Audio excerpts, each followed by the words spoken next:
Nigeria youth, my fellow Nigeria.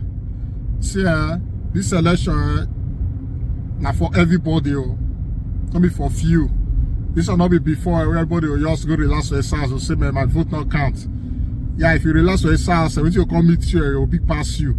You see this pastor Paul, you see the way they address the members.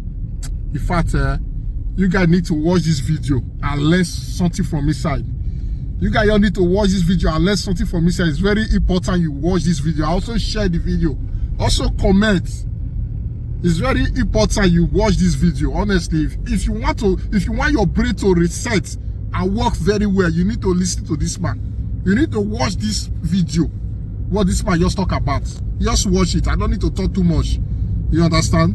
And Food for thought, part 5.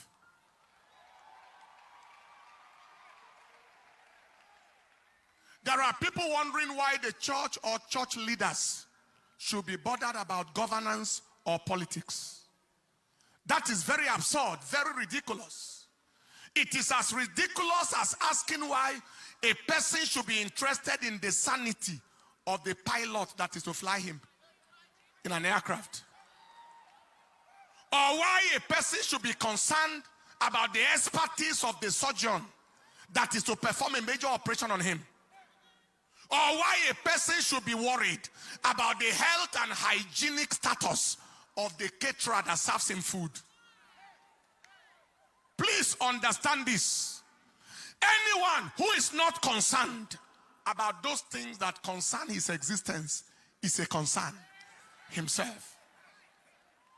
The silence of good people is more wicked than the actions of bad people. Evil thrives when good people are silent, and most times silence is taken to mean consent. No one is permitted to keep silent when their destiny is being decided. You don't keep quiet or silent when your destiny or your welfare is being decided. To keep quiet when your destiny is being decided, like in a political setting, is to end with an outcome that may not be desirable. Now, why should the church people, church leaders, and the society at large be interested in politics and governance? Why should we be interested in who heads the government? First, government makes policies, and policies affect the society, and the church is part and parcel of society. So everyone in society, the church and her members inclusive, are at the receiving end of government policies. Second, government's failure places a high burden of care on the church as a religious and charity institution. For example, when people can't pay their children's school fees, house rent, etc., it is not the government they go to for help. It is the church they come to. When a person's loved ones get kidnapped, the church most times is their first point of call for prayer and emotional support. And someone says the church should not be interested. Government's inability, incapacity, and irresponsibility leading to insecurity of lives and properties of the citizens places a high burden of responsibility on the society at large, the church inclusive. Government's policies and actions, listen to this, that forbid religious freedom and facilitate religious persecution and intolerance, especially against Christians and the church, pose very great existential threat to the church. They are against the very life of the church, aimed at reducing or possibly eliminating the Christian population in Nigeria. And somebody say we shouldn't be interested. Many have rapidly forgotten what happened in 2015. There was the presidential candidate of the coalition with a track records that didn't appear favorable. His speeches and actions before then were contrary to religious freedom. Many were warned of what was coming, but it fell on deaf ears. The youth then campaigned, including civil societies and others. They claimed that insecurity will be handled, corruption will be handled, etc. What was the outcome? Escalation of religious intolerance and the persecution of the church went to another level. according to Stephanos Foundation, headquartered in Jos, between 2016 and 2021, over 5,878 people, mainly Christians, in Christian territories were killed by terrorists in terrorist attacks. Between 2016 and 2021, over 10,715 people, mainly Christians in Christian territories again, were killed by herdsmen, as against 3,041 killed between 2010 and 2015. See the difference. Between 2016 and 2022, there were 11,362 recorded cases of kidnapped persons across the country. Many more are beyond record. This is against minimal, insignificant record of kidnapping before that time. Today, some people say church should not be bothered.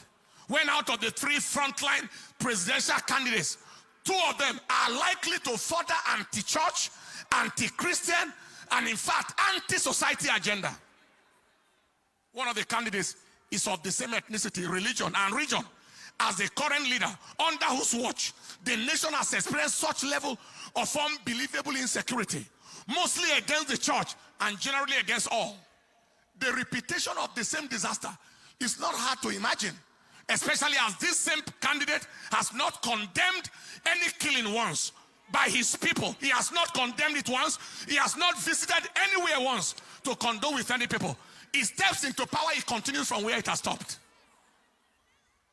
The second candidate chose a Muslim vice president, being a Muslim himself, despising, disregarding the plight and the value of the church in Nigeria. The third candidate, the third one, remains the only sensible, only credible way to go. Not just for the good of any region or religion, but for the good of the nation as a whole. So for anyone to say that church should not be involved in governance and politics of the nation, he is either daft, deceived, dubious and fraudulent, demented, that is insane, or a demonic agent from hell who want the destruction of the church. Friend, you have been shown the way. Did you see the way? You have been shown the way. Follow the way. Go out and vote. Do all you can to ensure that your vote counts. God bless Nigeria. Stand up on your feet. Somebody may say, but the one, no, you can go ahead. The one that is of the same religion and region and ethnicity as the current leader of the nation has a Christian gentleman vice presidential candidate. Somebody may say that. Don't forget that that was our situation in 2015. There was the Christian gentleman, pastor of in a denomination. Many people voted in that time because of the vice president. From the region where he has come from, we came from, they voted. The denomination, the Christianity voted, Pentecostal cycles voted, and his denomination voted with the hope that he is there, and that means that there is hope. Question: what difference has been made? Brutal question.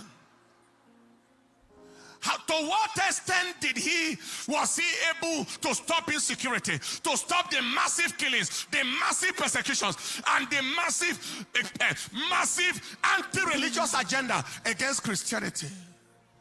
What extent? But I want you to notice that every time they gave him the opportunity to act as acting president, things rapidly changed. Things rapidly changed.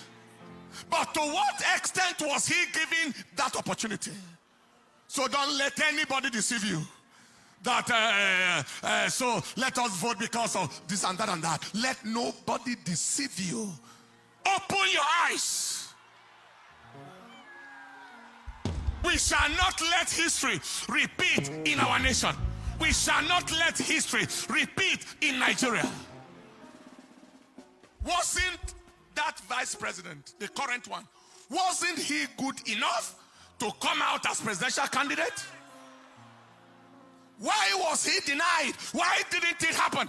Because a demonic agenda must still continue, which is being frustrated right now. Are you hearing what I'm saying? Because they deceive, people deceive themselves, and we deceive ourselves a lot.